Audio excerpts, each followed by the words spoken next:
Fala pessoal, tranquilo? Hoje a gente vai conversar sobre o Banco Itaú, o maior banco da América Latina, no setor privado, é claro. E é uma empresa excelente, tem diversos aspectos muito interessantes e saudáveis enquanto investimento, a não ser por um único aspecto que me incomoda. E no final do vídeo você vai entender direitinho o porquê que eu não invisto em Itaú, embora seja uma excelente empresa. Vamos lá?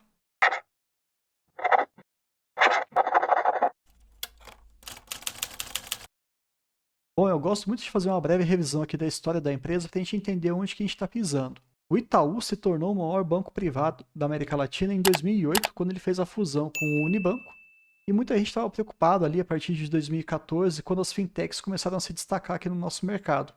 Porém, quem já vinha revolucionando todo esse sistema financeiro, o sistema bancário do país, era o Itaú desde a década de 20.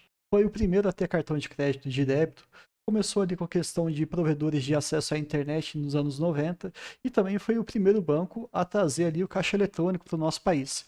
Então, assim, se for falar de inovação, vamos pegar todo o histórico. Hoje é uma empresa que tem um grande renome e eu entendo que ali em 2019, quando todo mundo estava falando de Nubank, Banco Inter, C6 e por aí vai, estavam esquecendo de olhar direitinho para os bancões para ver se eles iam conseguir se adaptar ou não. E aparentemente o Itaú tem feito o dever de casa. Hoje eles têm sob gestão 2 trilhões de reais. Isso é muito dinheiro, com um retorno sobre o seu patrimônio líquido bem interessante, acima dos 20%. Mas é muito importante a gente lembrar que o Itaú não está só aqui no Brasil. Chile, Argentina, Paraguai, Uruguai, Ilhas Caimã, Suíça e outros países tantos aqui como os Estados Unidos e até o Panamá. Mas é claro que o carro-chefe, sem dúvida nenhuma, é o Brasil, com o maior peso no seu balanço, com um índice de eficiência de 38%, que é uma métrica muito interessante, lembrando que quanto menor, melhor é a empresa, com um retorno também, um ROI bem interessante aí, acima dos seus 20%. Mas como é que o Banco Itaú ganha dinheiro efetivamente? Aonde que ele está exposto? E eles apresentaram isso recentemente de uma maneira bem resumida e bacana aqui de passar para vocês.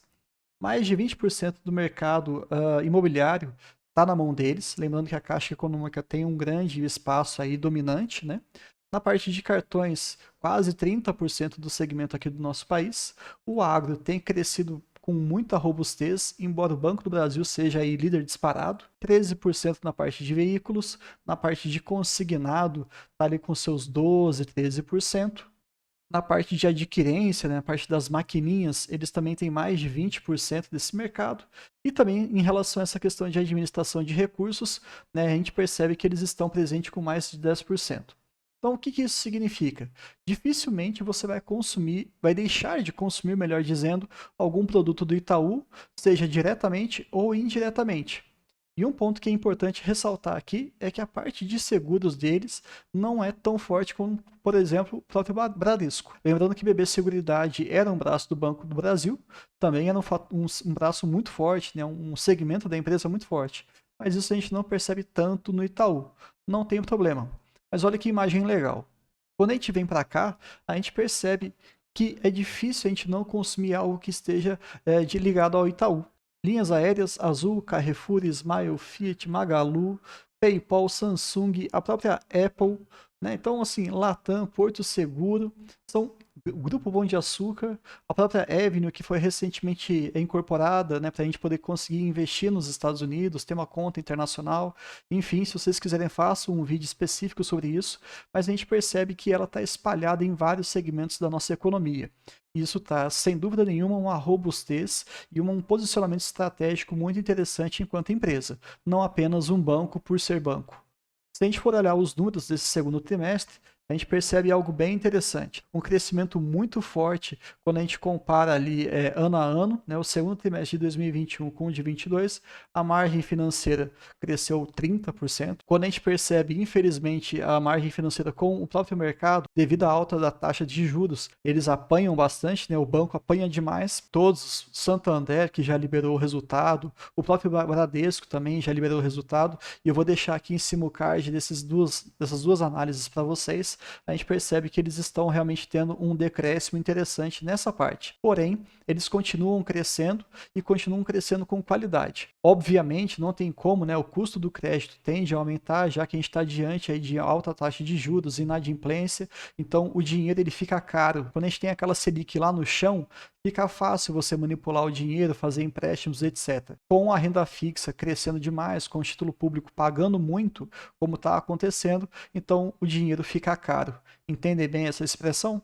É interessante que na parte de seguros, mesmo que não seja o carro-chefe do banco, cresceu aí pelo menos seus 10%, e isso é muito legal também. Eu sempre bato na tecla com bancos em relação às despesas. Eles cresceram apenas 6%, frente a uma inflação de 11%, 12% no período. Eles estão conseguindo segurar muito bem essa questão do aumento do custo das suas atividades. É algo que tem que ser digno de ser ressaltado. Não é fácil você conseguir controlar os seus gastos dessa maneira. E como eu estava falando para vocês, pode crescer, não tem problema nenhum, a gente quer isso. No Brasil tem muito espaço para crescer, mas desde que você cresça com qualidade. E onde é que a gente enxerga isso? A carteira de crédito aí, se a gente for comparar junho de 2022 com junho de 2021, cresceu quase 20%, passando a marca de R$ 1 trilhão. Isso é muito número, é muito zero. Coloca depois aí na ponta do lápis quantos zeros tem em 1 trilhão. É muita coisa. E quando a gente pensa ali em questão de inadimplência, que é algo que a gente sempre tem que ficar atento, subiu sim, mas subiu bem pouco. Está ali numa casa ali dos seus 2,7%. Algo extremamente saudável quando a gente faz uma comparação com outros bancos. Então eu gosto dessa qualidade. O índice de cobertura, naturalmente, por conta do aumento da inadimplência, a gente tem ainda o índice de cobertura ainda elevado. E a taxa de inadimplência entre 15 e 90 dias está até um pouquinho inferior, está bem controlada. Vamos ver como que vai ser o resultado do Sistema Financeiro Nacional, que vai sair em breve, para a gente fazer um comparativo de todos os bancos. E, inclusive, essa é uma sugestão que eu trago para vocês e eu preciso do feedback. Vocês querem que a gente faça um compilado, um grande comparativo entre esses bancos no segundo trimestre? Se sim, por favor, deixe aí no comentário ou comenta lá comigo no Instagram. Eu vou deixar aqui para vocês o Instagram que eu tenho divulgado aqui para o canal. Quando a gente fala de banco, não tem como a gente não lembrar do índice de Basileia, que eu também bato na tecla muito aqui com vocês. E sim, entre 15 e 14 são valores bem saudáveis. Inclusive, a gente percebe que em outros bancos, essa é a faixa, geralmente dos bancões, está girando ali em torno dos seus 14%. Então a gente entende como uma métrica saudável. Lembrando que o valor mínimo pelo Banco Central estipulado é de 11%. E esse gráfico aqui é legal a gente mostrar, porque ele mostra a eficiência do banco.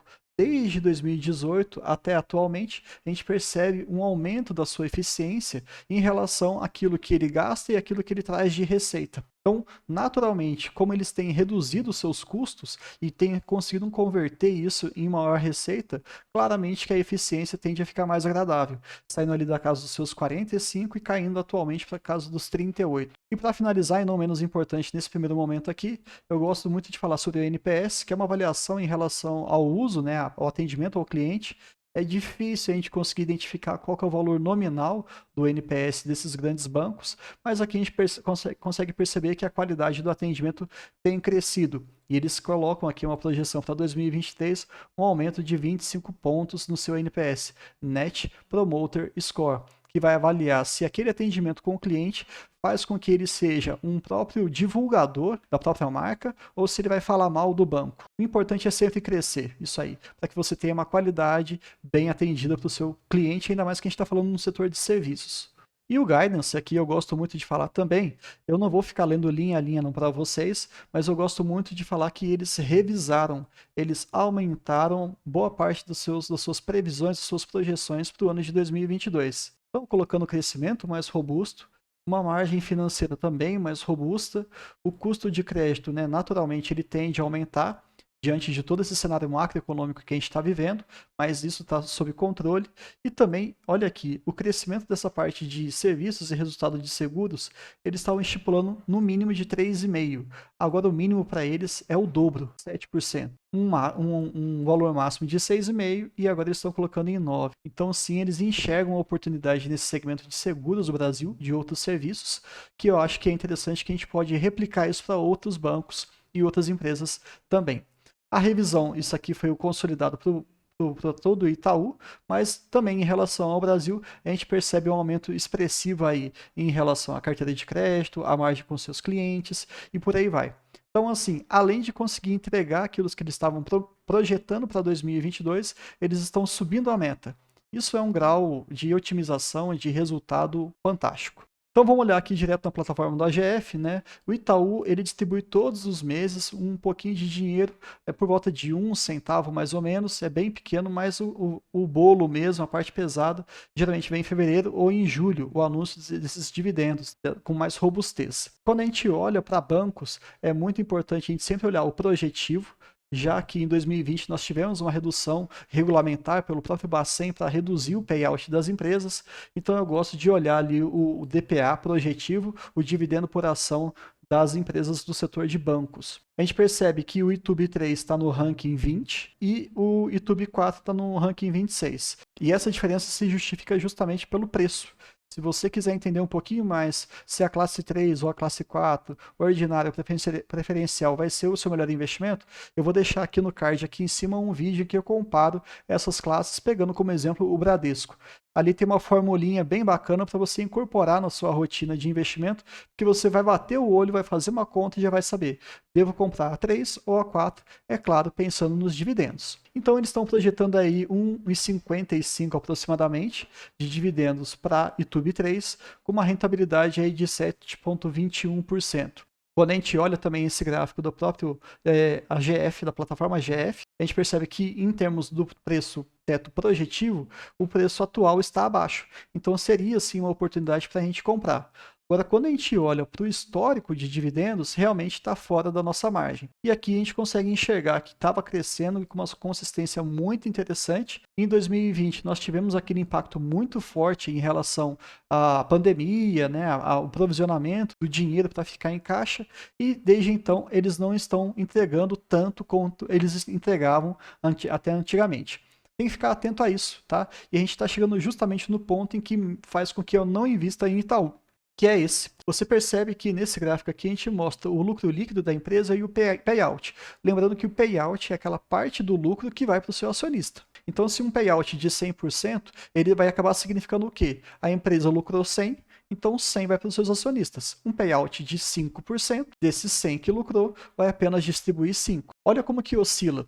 A gente percebe aqui que teve um aumento interessante do lucro, né, lá em 2011, e continuou subindo o lucro líquido, porém ficou estagnado aqui a parte do payout. De repente, o payout subiu de maneira mais violenta, chegando até a 90%, mas nesses anos seguintes, o lucro líquido ficou estável. Então, não tem muito um casamento entre esses dois valores. E seria interessante para a gente, pensando em previsibilidade, se o payout fosse respeitado ou se ele fosse bem estabelecido. Mas pode oscilar de 90% até 20%. De 2020 para cá, o payout tem sido bem baixo. Então, mesmo que lucre muito, vem pouco para o seu acionista. E a gente não entende direito qual que é o motivo, por que eles estão fazendo isso aí. É claro que se a gente entrar em contato com a RI, eles vão dar algumas respostas institucionais, mas perceba que não tem um casamento entre a projeção de lucros, o payout, eles oscilam, ficam estagnados, e isso incomoda um pouco pensando em renda passiva mensal. Mas ainda assim, não tem jeito, é muito interessante fazer aquela nossa velha simulação. Quando a gente olha aqui, né, os R$1.000 investidos inicialmente com R$100 por mês, pegando ali de 2001, na verdade aqui é do ano de 2000, tá? Do janeiro de 2000 até 2022, a gente percebe que a classe de ação YouTube 3, no início, não estava entregando muito como uma renda mensal. Ali depois de 10 anos, você já estava recuperando 100% daquilo que você investia. Ou seja, se você tivesse colocado R$100 todos os meses, a partir de 2010 você já estaria recebendo R$100 todos os meses, claro que na média.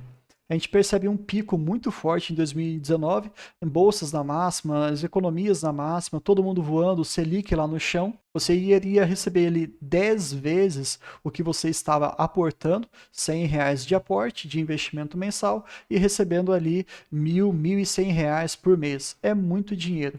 E pensando em projeções para 2022, se tudo for respeitado, como tem sido nos últimos anos, você vai receber enquanto acionista ali por volta de R$780, R$800 por mês.